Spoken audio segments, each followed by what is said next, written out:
सोती है न हमको सोने देती। एक गोपी बोली, सखी मैं तो वृंदावन के इन मोर जो नाच रहे हैं उन्हें देख रही हूं। वृंदावनम सखी भुवो वितनोति कीर्तिम यद्देवकी सुतपदाम्बुजलब्ध लक्ष्मी गोविंद वेणुमनुमत्त मयूर नृत्यम प्रेक्षादृशान्वपरतान्य समस्त सत्वम।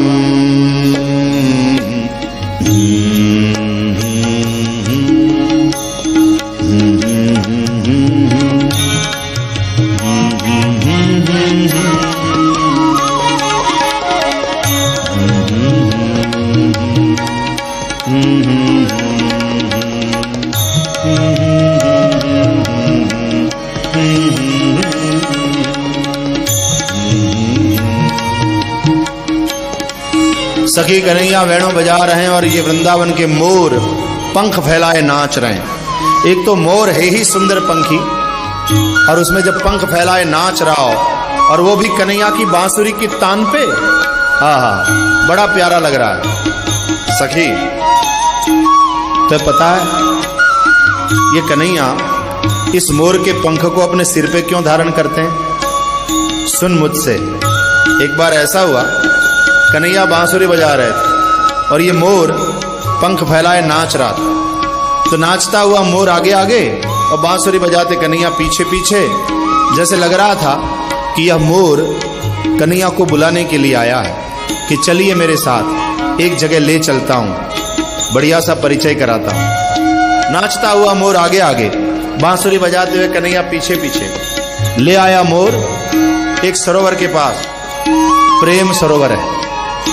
वहां उस वक्त राधा जी आई थी जल भरने, और जब जल भर करके वो जा रही थी तो मोर वहां ले आया कन्हैया को और मुलाकात कराई।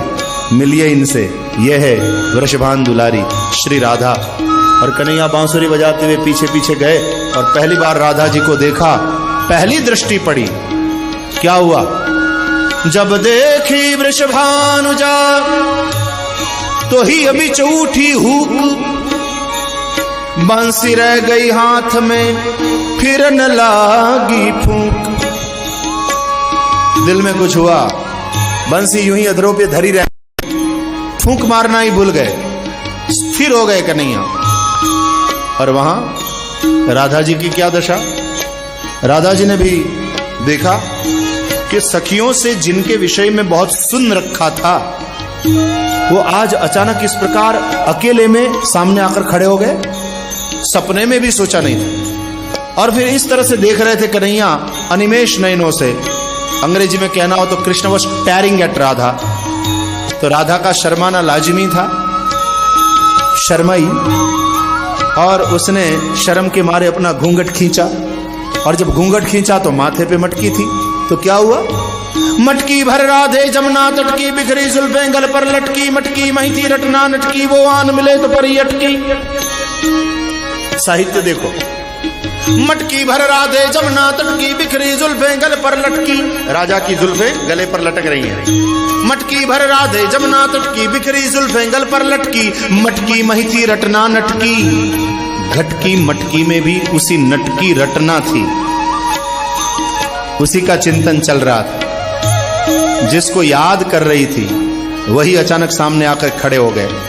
मटकी भर राधे जमुना तटकी, बिखरी जुल्फें गल पर लटकी, मटकी मही थी रटना नटकी, वो आन मिले तो परी अटकी। रुक गई राधा, लेकिन देखा कि कन्हैया अनिमेष नयनों से देख रहे हैं तो शर्माई, घूंघट खींचा। अटकी न रही गति घूंघट की। और जब घूंघट खींचा तो क्या हुआ? बोले दाद सिर से डार दी मटकी, तो कटकी कटकी हो गई मटकी, कटकी कटकी हो गई मटकी।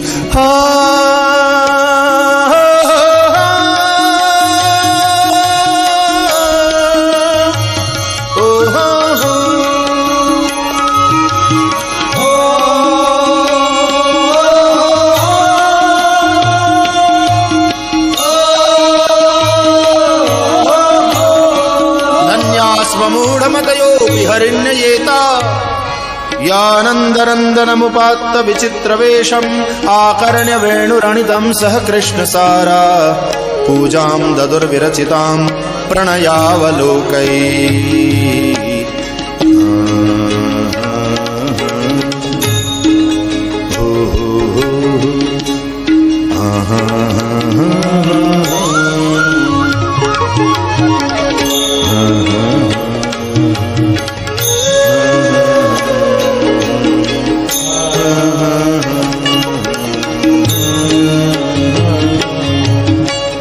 सखी, मैं तो देख रही हूं वृंदावन की उन मुर्गियों को जो श्री कृष्ण की वेणु सुनकर के, मधुर संगीत सुनकर के मुग्ध हो जाती हैं और प्रणयावलोकन करती हैं, देखती हैं कृष्ण को। वो मुर्गियां अपने कृष्ण सार नाम के मृगपति के पास खड़ी हैं और देख रही हैं अनिमेष नयनों से प्रेम पूर्वक श्री कृष्ण को, मानो वे मुर्गियां अपने नैनों से श्री कृष्ण की पूजा कर रही हो। प्रेम पूर्वक देखना, ये भी पूजा है, नैनों की पूजा है। प्रेम से सुनना कान से होने वाली पूजा है, प्रेम से गाना मुंह से होने वाली, जीभ से होने वाली पूजा है, और प्रेम से देखना ये नैनों से होने वाली पूजा है। सखी, ये मुर्गी बड़ी भाग्यशाली। एक गोपी बोली, सखी मैं देख रही हूं इन देव वनिताओं को जो विमान में आकाश में आई है, श्री कृष्ण की वेणु को सुनती है, देहभान भूल जाती है और फिर कल्प प्रसून पुष्प की वृष्टि करती है भगवान पर। एक सखी बोली, हरी बहना, मैं तो इन गायों को देख रही हूं। गावश्च कृष्ण मुख निर्गत वेणु गीत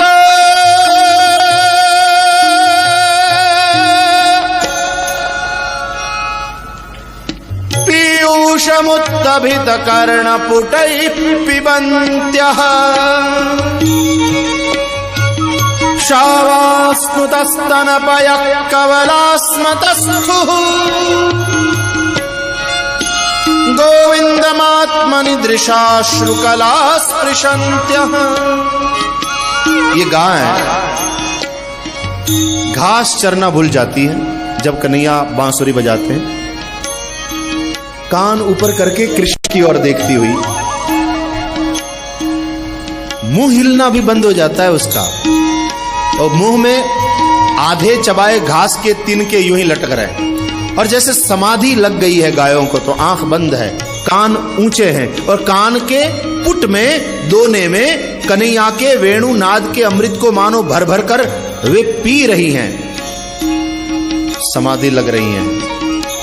और जो कान के पुट से वेणुनाद के अमृत को पी रही हैं गाय, वो कहां से प्रकट होता है? बोले उसके थन से दूध बन करके बह रहा है अपने आप, वही वेणुनाद का अमृत।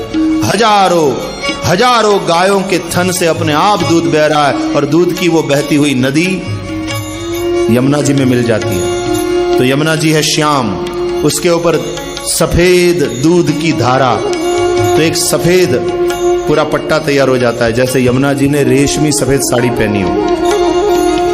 किनारे पर खड़े हैं वृक्ष, चलती हवा में वे नाच रहे हैं, तो उन वृक्षों से पर्ण और पुष्प यमुना जी में गिर जाते हैं, यमुना जी के जल में।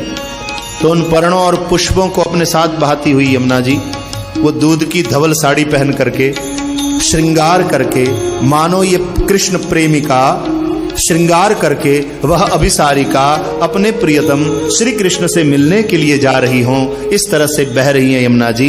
और जब अपने प्रियतम किनारे पर खड़े बांसुरी बजाते देखती हैं, वो मिलती है, दर्शन करती हैं, तो फिर अपने तरंग रूपी हाथों के द्वारा कमल खिलते हैं यमुना जी में। तो कमल रूपी उपहार को किनारे धकेल कर अपने प्रियतम को भेंट करती है।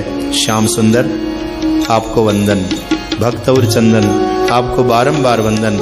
और क्या व्यास जी ने कल्पना की है कि ये जो तरंगे उठ रही है ना यमुना जी के जल में, तो ये यमुना जी की भुजाएं हैं, और भुजा इसलिए उठा रही है बार बार यमुना जी, मानो अपने प्रियतम को आलिंगन करना चाहती हैं, उत्सुक सी दिखाई पड़ती हैं। धन्य है ये यमुना। नद्यस्तदा तदुपधार्य मुकुंद गीत मावर्त लक्षित मनोभव भग्न वेगा। धीरे मंथर गति से यमुना जी बह रही हैं और तरंगे उठ रही है। नद्यस्तदा तदुपधार्य मुकुंद गीत मावर्त लक्षित मनोभव भग्न वेगा आलिंगन स्थगित मूर्मि भुजैर्मुरारे गृहणन्ति पादयुगलं कमलोपहारा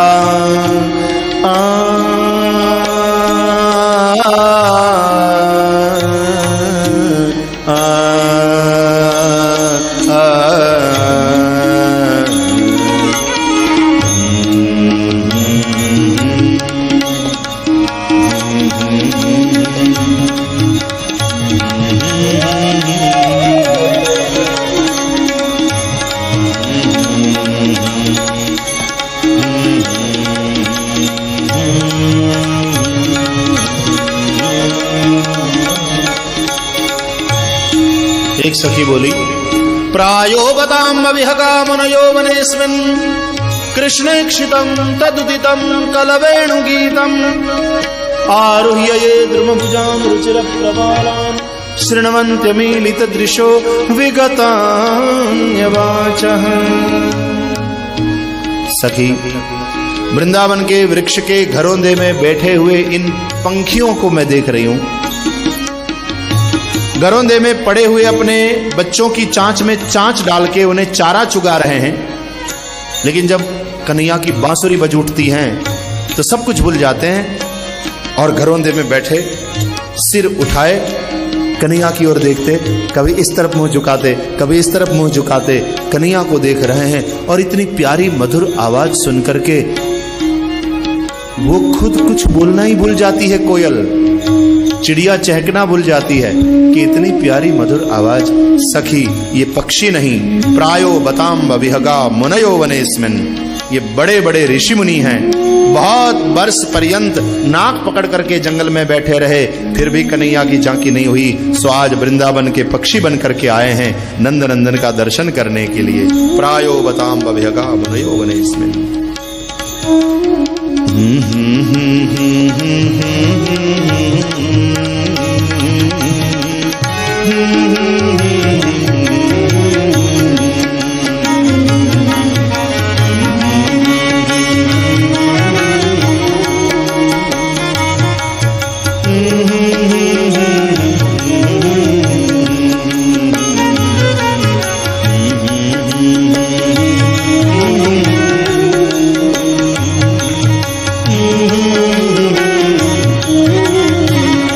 वेणु गीत के एक एक श्लोक में कन्हैया की वेणु सुनाई पड़ रही है।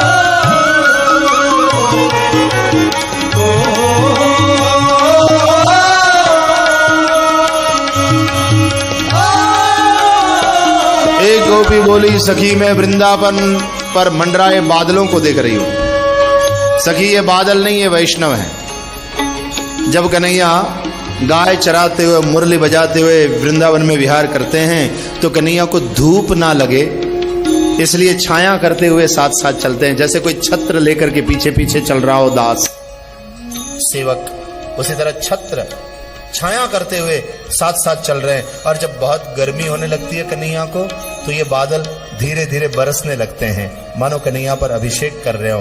हल्की बूंदाबांदी शुरू हो जाती है, गरजते हैं धीरे धीरे, मानो स्तुति कर रहे हो, जयघोष कर रहे हो, बरस रहे हैं जैसे अभिषेक कर रहे हो। सखी, ये बादल नहीं, वैष्णव है। हाँ, एक बोली, अरे हमसे तो ये बन की भिल्लनी ज्यादा भाग्यशाली। ये भिल्ल कन्या जब कन्हैया वेणु बजाते हुए निकलते हैं तो दर्शन करती हुई, अब आप दर्शन करिए जरा।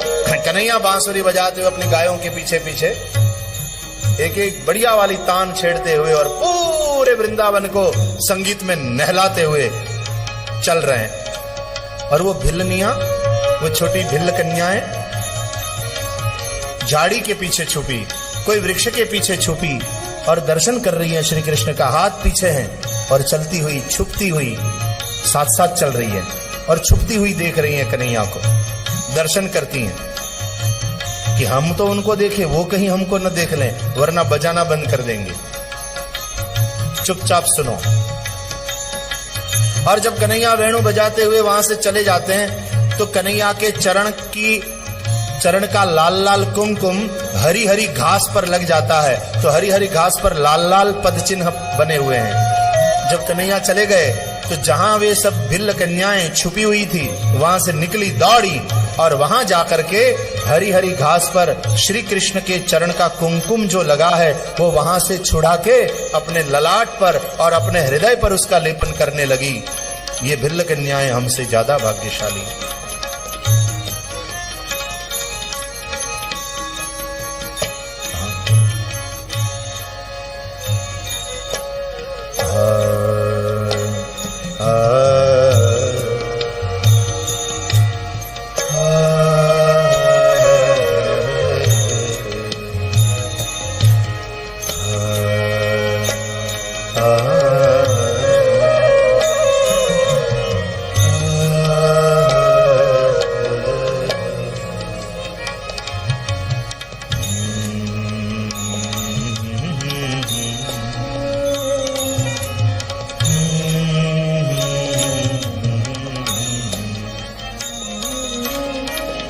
हंताय मद्रिरबला हरिदास वर्यो यद राम कृष्ण चरण स्पर्श प्रमोदः। हंताय मद्रिरबला हरिदास वर्यो यद राम कृष्ण चरण स्पर्श प्रमोदः। मानं तनोति सह गोगणयोस्तयोर्यत् पानीयसूयवस कंदर कंदमूलै।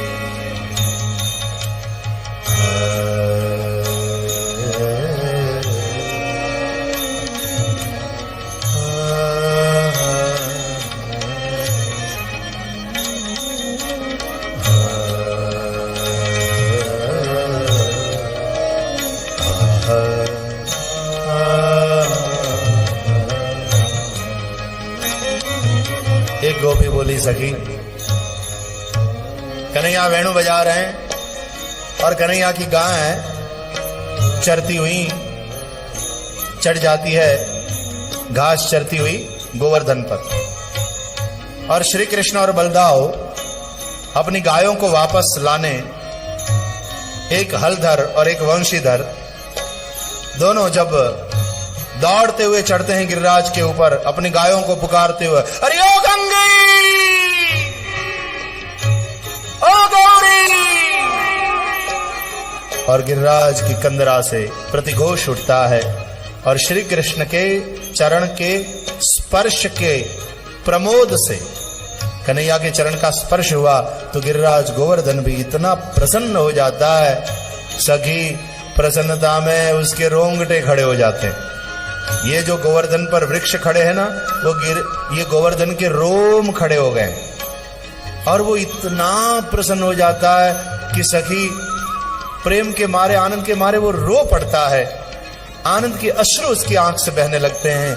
सखी ये शीतल शीतल जो झरने बह रहे हैं ना गिरिराज गोवर्धन से, वो उसकी आंख से निकलते हुए आनंद के आंसू हैं।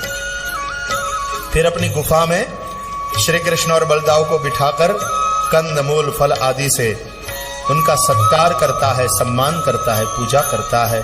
सखी ये गिरिराज गोवर्धन पर्वत नहीं है, हरिदास वर्य है, भगवान के भक्तों में सबसे श्रेष्ठ है। गागो भगैरनुवनं नयतोरुदार वेणुस्वनैकल्पदैस्तनुभृत्सु सख्यः अस्पन्दनं गतिमतां पुलकस्तरूणां निर्योगपाशकृतलक्षणयोर्विचित्रम्।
एवं विधा भगवतः या वृंदावनचारिणः वर्णयन्त्यो मिथो गोप्यः क्रीडास्तन्मयतां ययुः।